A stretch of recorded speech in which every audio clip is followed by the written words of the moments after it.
Que feriez-vous si celui que vous considériez comme votre frère d'armes devenait soudain le traître capable de tout anéantir? Cette question n'est pas une simple énigme morale, c'est une tempête qui déchire les cœurs et les esprits de tous ceux qui ont la lourde tâche de mener des hommes vers l'inconnu. Ibrahim Traoré se trouve face à un dilemme dévastateur. Une trahison qui pourrait détruire non seulement l'unité qu'il a forgée, mais aussi l'avenir de son pays. Le destin du Burkina Faso repose sur ses épaules.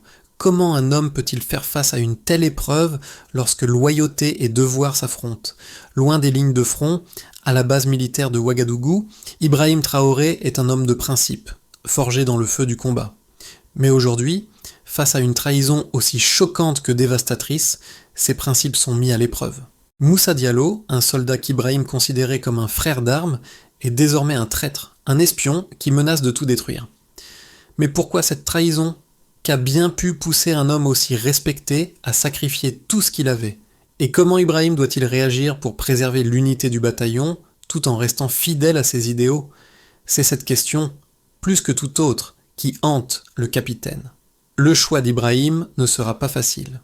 En jeu, il y a bien plus qu'une simple décision militaire. C'est l'honneur, la cohésion et même l'avenir du Burkina Faso. Peut-il se permettre de faire preuve de clémence face à un acte aussi abominable, ou doit-il sacrifier Moussa pour maintenir l'ordre et la discipline dans ses rangs?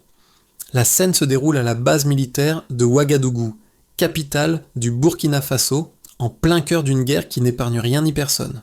Le soleil frappe la terre rouge avec une brutalité implacable, et la poussière s'infiltre partout, se collant à la peau et aux uniformes trempés de sueur. Les soldats, épuisés par des semaines de tensions et de combats incessants, savent qu'une simple erreur peut coûter cher. Mais ce matin-là, une vérité encore plus terrible que la guerre elle-même s'est imposée à Ibrahim Traoré. Un espion se cache au sein de son unité. Ce n'est pas n'importe quel espion, mais un homme qu'il considérait comme un frère, Moussa Diallo. Moussa, un soldat d'élite, avait risqué sa vie pour ses camarades lors de précédentes batailles, et Ibrahim avait toujours cru en sa loyauté. Mais aujourd'hui, les preuves sont accablantes. Un message codé intercepté, des virements suspects sur des comptes offshore et des témoignages de soldats qui l'ont vu se rencontrer discrètement avec des inconnus. Tout porte à croire que Moussa a trahi son pays, son unité et son capitaine. Ibrahim se trouve face à un dilemme moral et stratégique. L'exécution immédiate de Moussa, comme l'exige la tradition militaire, ou une approche plus nuancée qui pourrait mettre en péril la cohésion de son équipe. Le poids de la décision est lourd. Ibrahim comprend que la survie de l'unité et le respect de l'autorité militaire dépendent de son choix. Mais qu'en est-il de l'humanité ? La guerre a laissé des cicatrices invisibles et peut-être que la trahison de Moussa cache des souffrances bien plus profondes. Ibrahim se souvient des mots du général Dallaire. Un chef ne doit pas seulement punir, il doit comprendre. Peut-il appliquer cette leçon ou la discipline stricte doit-elle primer? Le destin de Moussa et de l'unité est suspendu à une décision qui n'a pas de réponse facile. Ibrahim Traoré n'est pas seulement un capitaine. Il est un leader forgé par des années de combat et de sacrifices. Chaque décision qu'il prend ne concerne pas seulement le destin d'un homme, mais celui de toute une unité, et parfois celui de tout un pays. Aujourd'hui, il se retrouve face à un choix difficile. Moussa Diallo, un homme qu'il considérait comme un frère, est accusé de trahison. Les preuves sont irréfutables, mais la situation est bien plus complexe qu'elle n'en a l'air. Ibrahim se souvient de la première rencontre avec Moussa. C'était lors de l'assaut de Bobo Diosso, où Moussa avait risqué sa vie pour sauver ses camarades. Ibrahim avait vu en lui un homme de valeur, un véritable frère d'armes. Mais aujourd'hui, les yeux du capitaine sont remplis de doutes. Les rumeurs de trahison se confirment. Moussa a été vu en train de discuter avec des inconnus près du mur d'enceinte, et les relevés téléphoniques montrent des appels vers des numéros douteux. Ces éléments accablent Moussa, mais Ibrahim ne peut s'empêcher de repenser à l'homme qu'il pensait connaître. Le dilemme moral d'Ibrahim est d'autant plus profond que la trahison pourrait avoir des conséquences dramatiques pour l'unité. La cohésion de son groupe repose sur la confiance mutuelle. Si cette confiance est brisée, tout peut s'effondrer. Mais le capitaine doit également réfléchir à l'impact de cette décision sur les autres soldats. La brutalité de la réponse pourrait affaiblir l'autorité qu'il a patiemment construite. Ibrahim doit décider si l'exemple d'une punition sévère en vaut le prix de la perte d'humanité. La situation devient de plus en plus critique à la base militaire de Ouagadougou. Ibrahim Traoré, plongé dans une mer de doute, observe le camp sous un soleil de plomb. Les hommes sont tendus, prêts à tout, mais un vent de suspicion souffle à travers les rangs. Ibrahim a toujours mis un point d'honneur à maintenir la discipline au sein de son unité. Mais aujourd'hui, la trahison de Moussa menace de tout faire basculer. Les événements se précipitent. Depuis la découverte des premières preuves, une étrange tension s'est installée. Les hommes murmurent dans les coins sombres, cherchant des réponses là où il n'y en a pas. Le capitaine Ibrahim doit décider rapidement. S'il choisit de suivre la voie de la tradition militaire, il doit faire exécuter Moussa sur le champ, pour l'exemple. Mais un doute persistant l'empêche de se résoudre à cette solution. Peut-être y a-t-il plus derrière cette trahison que ce que les preuves laissent supposer. Moussa, le soldat loyal, le héros des précédentes batailles, pouvait-il vraiment se laisser corrompre par l'ennemi de la sorte ? La décision d'Ibrahim n'est pas simple. L'ordre et la discipline exigent une réaction immédiate, mais l'humanité du capitaine l'incite à chercher des réponses. Il se souvient des mots du général Dallaire, un mentor. Un chef ne doit pas seulement punir, il doit comprendre. Ibrahim se remémore aussi les moments passés avec Moussa, l'ami de toujours, celui qui avait risqué sa vie pour sauver des camarades. La question qui se pose maintenant est comment concilier l'ordre militaire avec la compassion humaine ? Le dilemme devient encore plus intense lorsque Ibrahim apprend que Moussa n'a pas agi par simple cupidité ou trahison personnelle. Il a été forcé de livrer des informations à l'ennemi sous la menace de la vie de sa petite sœur, Aminata, kidnappée par les rebelles. Moussa, le courageux soldat, se retrouve dans un piège sans issue, où chaque décision le mène à la trahison. Ibrahim, conscient de la pression psychologique qui a poussé Moussa à cet acte, se trouve face à un choix qui dépasse le simple cadre militaire. Les soldats autour de lui attendent la décision, mais Ibrahim ne peut se résoudre à répondre immédiatement. Il décide de consulter ses officiers les plus proches, en quête d'une solution qui respecte à la fois les principes de la justice militaire et les réalités humaines. L'horloge tourne et chaque minute qui passe ajoute une pression supplémentaire. Ibrahim sait que sa décision marquera à jamais l'avenir de son unité et peut-être celui de tout le pays. Le capitaine se rend compte que la situation dépasse les simples choix militaires. Il doit choisir entre appliquer la loi avec une sévérité implacable ou tenter de briser le cycle de violence en offrant une chance à l'humanité de prévaloir. Le destin de Moussa et de l'unité repose sur ses épaules. Le dilemme moral et militaire est plus grand que jamais. Ibrahim doit maintenant décider si la rigueur militaire prime sur l'humanité ou si la clémence est la voie à suivre. Les preuves contre Moussa Diallo sont accablantes. Ibrahim Traoré tient dans ses mains des documents qui pourraient détruire l'intégrité de toute son unité, mais ce sont les chiffres, les faits tangibles qui pèsent le plus lourd dans sa réflexion. 3 éléments clés émergent des investigations menées par ses officiers. Un message codé intercepté, des virements bancaires suspects et des témoignages concordants de soldats qui ont vu Moussa rencontrer des inconnus. Chacune de ces preuves témoigne d'une trahison, mais chacune soulève aussi une question cruciale. Pourquoi Moussa, un homme réputé pour son courage et son esprit de camaraderie, aurait-il trahi la confiance d'Ibrahim et des autres membres de l'unité ? Le premier indice est le message codé intercepté par l'unité de renseignement. Il contient des instructions précises concernant les positions des soldats et des ressources stratégiques. L'auteur du message, bien qu'anonyme, mentionne des détails trop précis pour que cela soit une simple coïncidence. Moussa est le seul membre de l'unité qui aurait pu avoir accès à ces informations sensibles.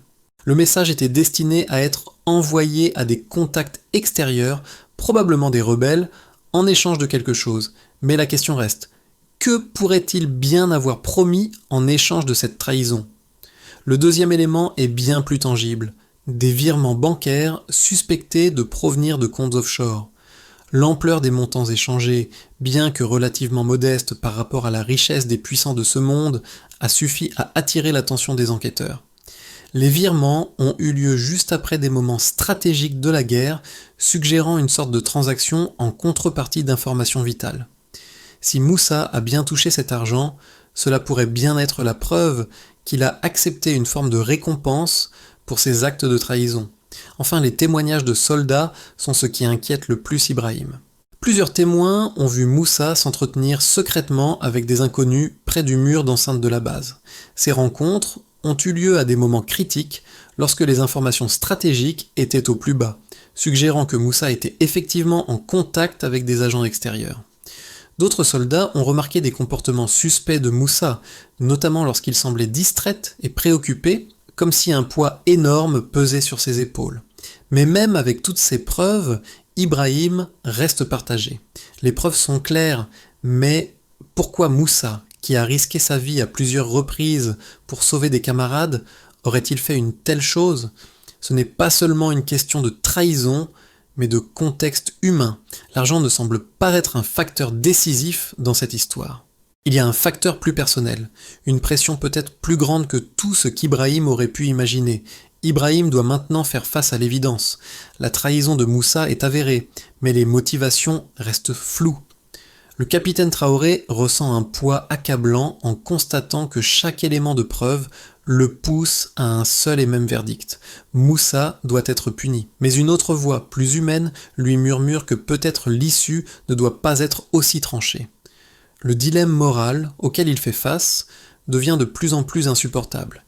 Ibrahim se rend compte qu'il n'a plus seulement affaire à un espion, mais à un homme brisé, pris dans les griffes du chantage et de la peur.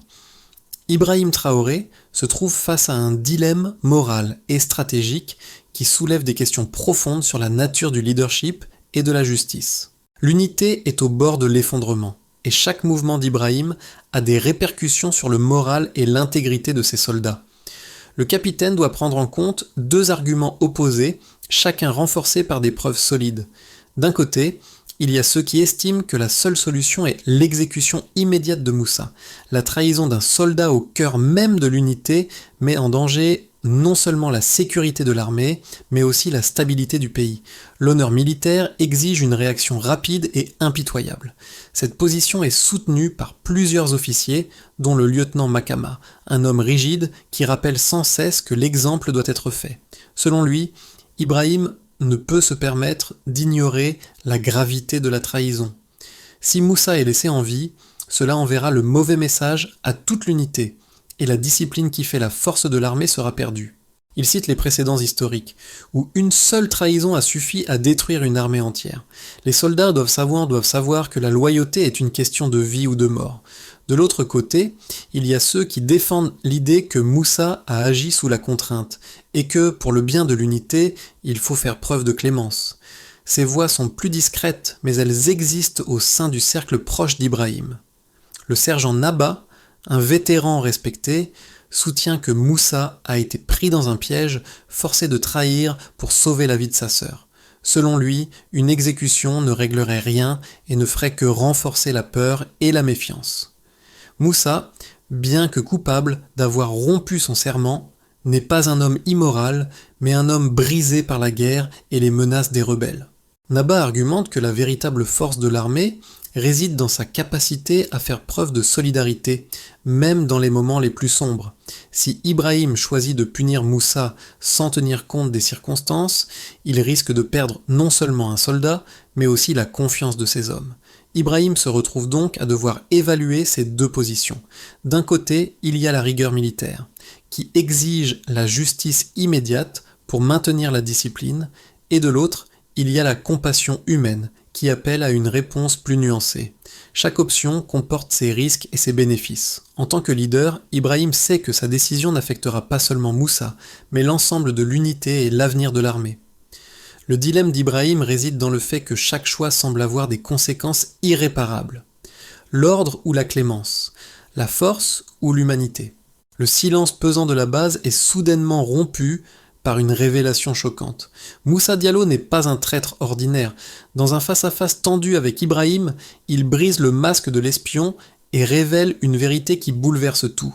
Ses yeux, Empli de larmes, se pose Juan sur le capitaine, et d'une voix tremblante, il avoue que ses actes de trahison n'étaient pas motivés par la cupidité ou la loyauté envers l'ennemi, mais par la terreur de perdre ce qu'il avait de plus précieux, sa petite sœur, Aminata.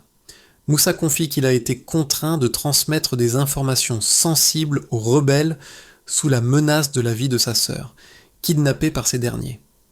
Chaque message codé, chaque renseignement livré à l'ennemi avait pour seul but de protéger Aminata, qui vivait dans une peur constante, envoyer des photos effrayantes d'elle en captivité. Les rebelles lui ont promis qu'il n'en serait rien si Moussa coopérait. Ce n'était pas une trahison motivée par l'argent ou l'ambition, mais par l'humanité, déchirée entre le devoir envers son pays et l'amour fraternel. Ibrahim, choqué, se rend compte que la situation de Moussa est bien plus complexe qu'il n'avait imaginé. Ibrahim fait face à la plus grande épreuve de sa vie, condamner un homme brisé ou lui offrir une chance de rédemption. La révélation de Moussa change tout. Ibrahim Traoré se retrouve à la croisée des chemins, ses certitudes balayées par une vérité bouleversante. La trahison de Moussa n'est pas simplement un acte de déloyauté, mais le résultat d'une manipulation tragique, un acte désespéré dicté par l'amour fraternel. Ce nouveau contexte soulève des questions profondes sur la nature de la justice, la loyauté et le leadership. Ibrahim, dans l'urgence de sa décision, comprend que son choix ne se limite pas à une simple réponse militaire. Le destin de Moussa, mais aussi celui de son unité, de son pays, dépend de cette décision. Les répercussions de cette révélation se font rapidement sentir. D'un côté, ceux qui réclamaient une sanction sévère ne comprennent plus. La discipline militaire, qu'ils considéraient inviolable, se trouve remise en question. Si Moussa est pardonné, que deviendra la rigueur des règles qu'Ibrahim a toujours défendues? La question de la cohésion de l'armée devient centrale. Un sentiment de confusion s'installe parmi les soldats. Le doute s'installe. Peut-on encore faire confiance à un homme qui a été capable de transgresser les règles pour sauver sa sœur? D'un autre côté, les partisans de la clémence commencent à se faire entendre. Certains soldats, émus par l'histoire de Moussa, voient en lui un homme pris dans un piège cruel. Ibrahim, en choisissant de comprendre la situation de Moussa, pourrait envoyer un message puissant à toute l'unité. La véritable force d'un leader réside non seulement dans sa capacité à punir, mais aussi dans sa capacité à comprendre et à faire preuve d'humanité. Le dilemme devient alors plus que militaire. Il touche les fondements même du leadership. Le capitaine Ibrahim Traoré doit non seulement décider de la destinée de Moussa, mais aussi de la voie qu'il souhaite suivre pour l'unité qu'il commande. S'il choisit la clémence, il risque de perdre l'unité qu'il a mise en place. Mais s'il choisit la punition, il risque de détruire l'homme qu'il a connu et d'effacer toute notion de compassion. La confiance dans son commandement, dans son autorité, est en jeu. L'enjeu n'est plus seulement la vie de Moussa, mais l'intégrité même de l'unité qu'Ibrahim a forgée. Un choix difficile mais nécessaire se profile à l'horizon.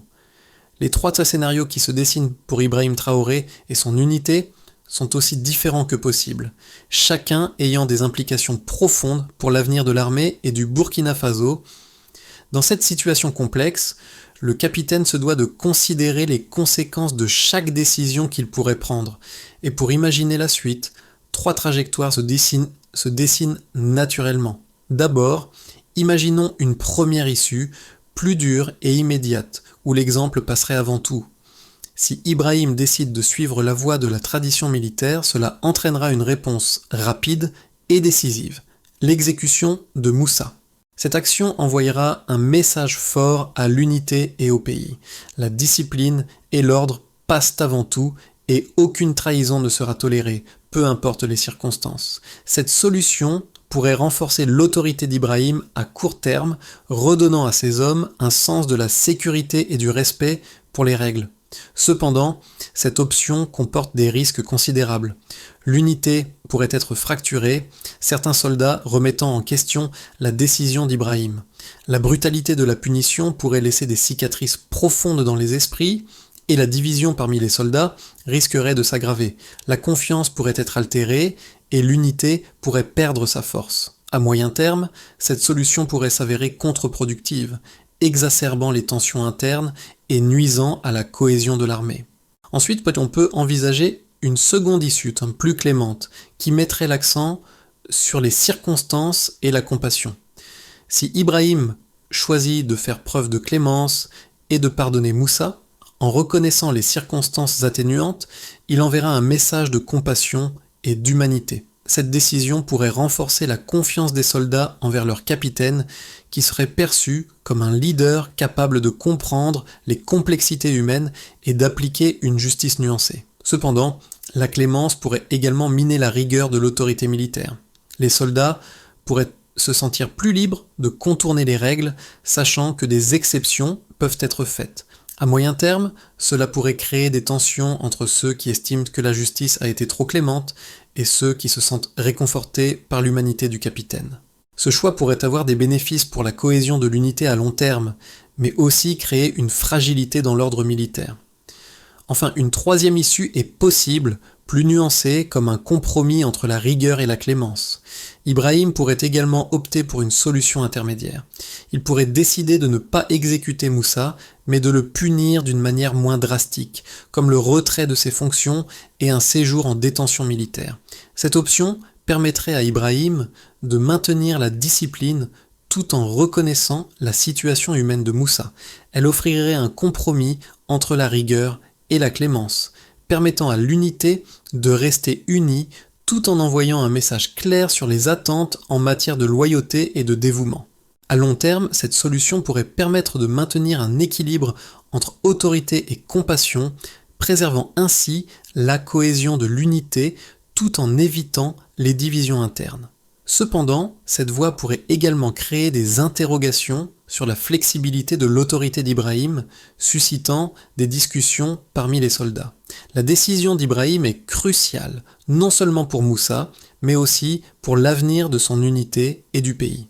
Chacune de ces options pourrait transformer l'avenir du Burkina Faso, et le destin de l'armée repose désormais sur les choix d'un seul homme. La décision d'Ibrahim Traoré ne concerne pas seulement les hommes de son unité, elle touche chacun d'entre nous. À travers l'histoire de Moussa, c'est une question universelle qui se pose. Jusqu'où sommes-nous prêts à aller pour défendre nos principes tout en restant humains? Lorsque les règles deviennent rigides et inflexibles, à quel point devons-nous les adapter face à la souffrance humaine? Ibrahim se trouve à la croisée des chemins, pris entre la nécessité de maintenir l'ordre et la compassion qu'il éprouve pour un soldat déchiré par le chantage et la peur. La situation de Moussa pourrait être celle de n'importe quel homme pris dans un dilemme moral, un choix déchirant entre la loyauté envers son pays et l'amour pour sa famille. L'histoire de Moussa résonne profondément en nous tous, car elle met en lumière cette lutte intérieure à laquelle chacun peut être confronté. Face à des pressions extérieures et des menaces qui échappent à notre contrôle, comment pouvons-nous prendre des décisions qui affectent non seulement notre avenir, mais aussi celui de ceux que nous aimons? Cette réflexion va bien au-delà de l'armée. Si nous nous retrouvions dans une situation similaire, que ferions-nous? Serions-nous capables de faire preuve de compassion face à une trahison, ou choisirions-nous la rigueur sans pitié? Le dilemme d'Ibrahim invite chacun d'entre nous à réfléchir sur ce qui est réellement important dans la vie, l'autorité et le pouvoir, ou la capacité à comprendre et à pardonner. Ibrahim, en choisissant sa voie, influence non seulement le destin de Moussa, mais aussi la manière dont nous concevons la justice et la responsabilité humaine. Cette histoire n'est pas seulement celle d'un soldat, mais celle de tous ceux qui sont appelés à diriger et à prendre des décisions difficiles. Face à l'ampleur de la situation, Ibrahim Traoré doit trouver une solution qui équilibre la justice militaire et la compréhension humaine, tout en préservant la cohésion de son unité. Après de nombreuses délibérations avec ses officiers, il décide de mettre en place un plan en 3 étapes pour résoudre ce dilemme complexe. Pour commencer, Ibrahim décide de pousser l'enquête au maximum avant toute décision irréversible, avant de prendre une décision définitive. Ibrahim décide d'ouvrir une enquête plus approfondie sur les circonstances entourant la trahison de Moussa. Il ordonne à ses officiers de collecter toutes les informations possibles sur les rebelles, les menaces que Moussa a subies et l'impact de ses actions. Cette enquête permettra non seulement de confirmer les preuves de contrainte, mais aussi de mieux comprendre la psychologie de Moussa et les facteurs externes ayant influencé sa décision. Ibrahim veut s'assurer que la justice qui sera rendue sera basé sur une compréhension complète des faits et non sur des suppositions. Puis il choisit d'ouvrir le dialogue avec ses hommes pour préserver la confiance et la cohésion. Conscient que la décision qu'il prendra aura un impact profond sur la morale de son unité, Ibrahim organise une série de réunions avec ses soldats. Il leur explique la situation de manière transparente, sans dissimuler les faits. Il leur demande leur avis sur la manière de gérer la situation de Moussa. L'objectif est de maintenir une communication ouverte avec l'ensemble de l'unité, de recueillir leurs préoccupations et leurs suggestions. Ce processus participatif renforcera la confiance des soldats en leur capitaine et leur donnera un sentiment de pouvoir et d'implication dans la décision finale. Enfin, il s'oriente vers une réponse équilibrée, capable de tenir ensemble discipline et humanité. Enfin, après avoir recueilli les informations nécessaires et consulté ses hommes, Ibrahim décidera de la punition la plus appropriée. Plutôt que d'exécuter Moussa, il choisira une solution qui lui permettra de montrer qu'il respecte à la fois la discipline et l'humanité. Moussa sera relevé de ses fonctions et placé en détention militaire pour une période déterminée, tout en étant mis à l'épreuve. S'il prouve son repentir par des actions concrètes, Ibrahim envisagera une réhabilitation future. Cette approche permettra à Ibrahim de maintenir l'ordre et la discipline tout en offrant une chance à Moussa de se racheter. Ce compromis, bien que difficile, garantira la cohésion de l'unité et l'intégrité morale du capitaine. Ibrahim, en choisissant cette voie, montre que la justice ne réside pas seulement dans la punition, mais aussi dans la possibilité de rédemption. Le soleil se couche lentement sur la base militaire de Ouagadougou, et l'ombre de la décision d'Ibrahim Traoré plane sur chaque visage. Moussa Diallo, autrefois un héros, se tient désormais face à la possibilité de rédemption, mais il sait que le chemin sera semé d'embûches. Ibrahim, quant à lui, se trouve à un carrefour moral. Chaque mot prononcé, chaque geste posé, marque une étape de ce voyage difficile qu'il a entrepris avec son unité. La trahison, l'humanité, la discipline et la rédemption s'entrelacent dans l'esprit du capitaine. Il se souvient de sa première rencontre avec Moussa, de cette époque où il combattait côte à côte, convaincu que l'unité et la loyauté étaient les piliers sur lesquels reposait leur force. Ce souvenir, cette complicité, le hante aujourd'hui. Le choix qu'il a fait, bien qu'il semble être un compromis, est aussi une réaffirmation de ce en quoi il croit, que la véritable force d'un leader réside dans sa capacité à choisir la voie la plus humaine, même lorsque l'autorité et la rigueur en demandent autrement. Le capitaine Ibrahim Traoré ne saura jamais si cette décision fut la bonne, mais il sait qu'il a agi avec l'espoir que, dans un monde de conflits et de trahisons, l'humanité restera toujours un guide essentiel. Son choix marquera le début d'un nouveau chapitre pour l'unité, une leçon de justice et de miséricorde qui résonnera bien au-delà de ce camp. Le soleil se lève à nouveau sur la base de Ouagadougou, mais la décision d'Ibrahim Traoré reste dans l'air. Moussa Diallo, une fois reconnu coupable, ne sera pas sacrifié pour l'exemple. Au contraire, Ibrahim offre une seconde chance, un message qui résonne profondément dans le cœur de chaque soldat présent. Peut-être qu'un jour, Moussa pourra se racheter, non seulement auprès de ses frères d'armes, mais aussi envers lui-même. Le capitaine, en choisissant la clémence, ne renonce pas à la discipline. Il l'augmente d'humanité. Il prouve que la force d'un leader ne réside pas seulement dans la sévérité de ses choix, mais dans sa capacité à guider ses hommes à travers les épreuves avec compassion. Pour l'unité, ce choix marque un tournant, une chance de repenser ce que signifie être loyal, d'être fidèle à l'humanité même lorsqu'on fait face à l'impensable. Ibrahim Traoré a ouvert une porte que peu de leaders auraient osé franchir. Peut-être que cette histoire, plus qu'un simple épisode militaire, devient un modèle pour ceux qui seront un jour confrontés à des dilemmes similaires.